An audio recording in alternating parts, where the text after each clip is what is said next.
আজকের ভিডিওতে দেখবেন পেভার ব্লক ফ্লোরিং কিভাবে তৈরি হয়। পেভার ব্লক হলো সিমেন্ট, বালি, স্টোন চিপ ইত্যাদি দিয়ে তৈরি ইন্টারলকিং ব্লক, যা রাস্তা, গ্যারেজ, গার্ডেন, হাইওয়ে, ফুটপাত ও বাইরের জায়গায় মেঝে বানাতে ব্যবহৃত হয়। সব থেকে মূল্যবান হলো খুব কম মূলধনে এই বিজনেস শুরু করা যায়। ছোট মেশিন ও ম্যানুয়াল মোল্ড দিয়ে শুরু করা সম্ভব। 50 থেকে 2 লাখ টাকার বিনিয়োগে ছোট ইউনিট শুরু করা সম্ভব। এর চাহিদা বেশি, বাড়ি নির্মাণ, মার্কেট, পার্ক, ফ্যাক্টরি সব জায়গায় ব্যবহৃত হয়। সরকারি ও বেসরকারি প্রকল্পে ব্যবহার করা হয়। আর এই ব্লক বানানোর কাঁচামাল সহজেই পাওয়া যায়। সিমেন্ট, বালি, স্টোন, ডাস্ট সব স্থানীয় বাজারে পাওয়া যায়। লাভের মার্জিনও ভালো।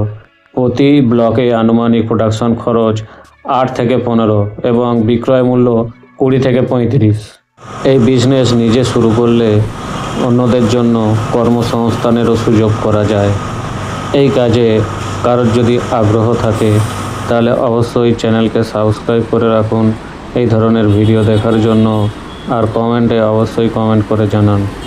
ভিডিওকে লাইক করে শেয়ার করে দিন। ধন্যবাদ।